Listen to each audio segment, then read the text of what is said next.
Welcome, dear viewers, to Poetry Blows Our Blues Away. Friends, what's special about today? Yes, today is International Book Day, the World Book Day. We commemorate the Bard of Avon, Shakespeare's birthday, as International Book Day because he is the greatest English poet and dramatist, unrivaled even today. Very few of his personal details are known. Books, not looks, is true about him. In fact, the day of his death, April 23rd, is celebrated as the day of his birth too. Even his portrait is said to be an approximate sketch of him. Samuel Johnson rightly finds fault with his carelessness. He little bothered to preserve his plays and poems for future generations. He wrote to entertain audiences, achieved amazing success, retired at 49, returned to his native village, and breathed his last at 52. Thanks to the editors and the printing press, we are able to enjoy his works today. Friends, as a tribute to him, today I have chosen Arnold's Sonnet on Shakespeare, because Arnold echoes our feelings about Shakespeare. Here goes the poem. Others abide our question, thou art free.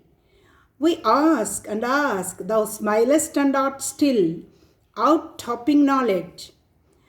For the loftiest hill, who to the stars uncrowns his majesty, planting his steadfast footsteps in the sea, making the heaven of heavens his dwelling place, spares the cloudy border of his base to the foiled searching of mortality.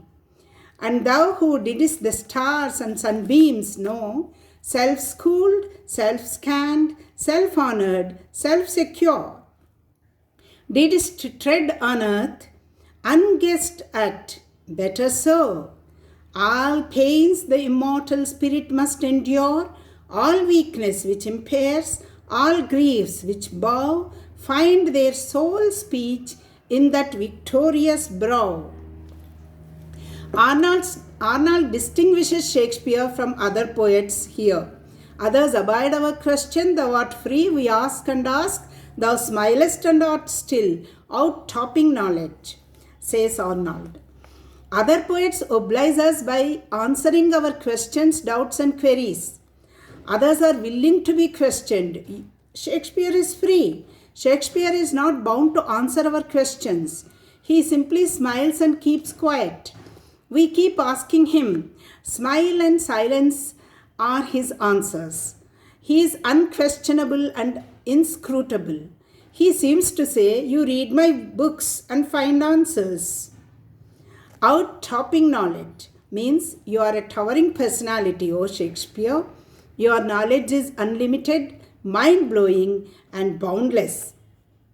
In this context, Samuel Johnson's words about Shakespeare spring to my mind.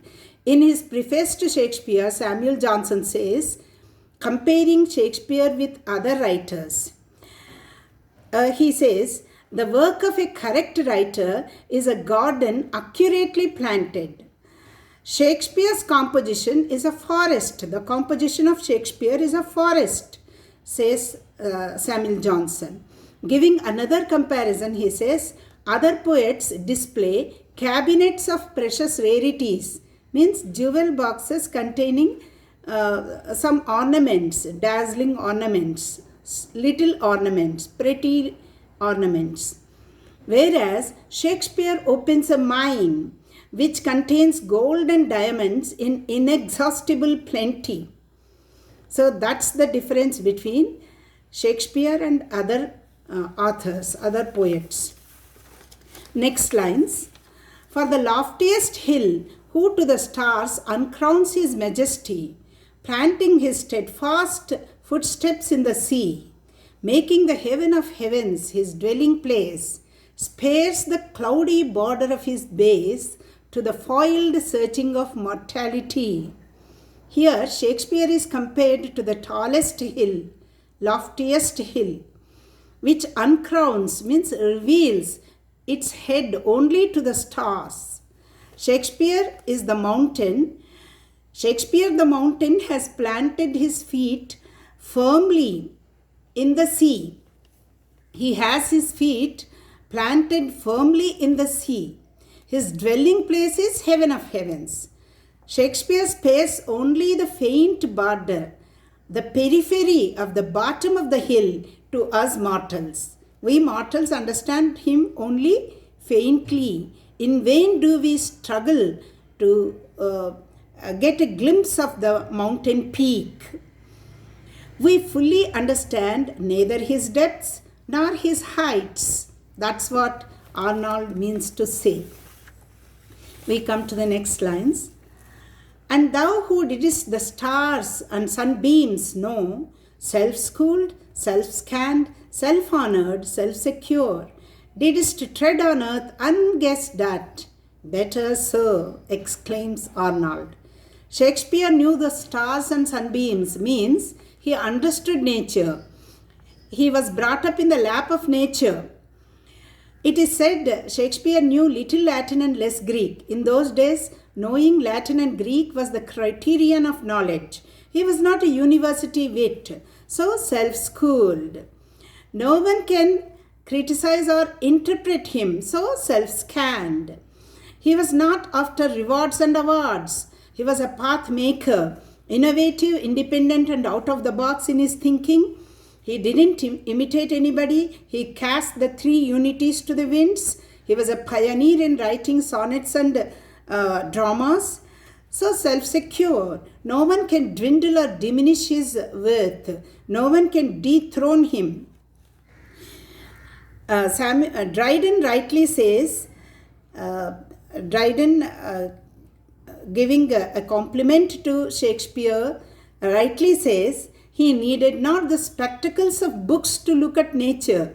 He looked inwards and found her there, found nature there. Like a colossus, he strode the earth. He doesn't even give a chance to anybody to guess what he is. He is still an enigma. Better so, says Arnold. We return to his works again and again to understand him. He doesn't satisfy us fully. We come to the last three lines. All pains the immortal spirit must endure, all weakness which impairs, all griefs which bow, find their sole speech in that victorious brow. Shakespeare could give voice to all pains endured by the immortal spirit of human beings, human soul, all weakness which impairs humans, all griefs which bow down mortals. Shakespeare and Shakespeare alone could successfully depict or portray through his extraordinary intelligence and understanding. Victorious brow means genius. Arnold is referring to his great tragedies here. Macbeth, Hamlet, King Lear, and Othello. So expertly, so successfully, Shakespeare dealt with and depicted the innumerable shades of joys and sorrows which affected and afflicted humans. Johnson, again Samuel Johnson, rightly says, Shakespeare has no heroes. His scenes are occupied by men. Men means human beings. His characters are round and three-dimensional, whereas the characters created by his contemporaries are flat and two-dimensional.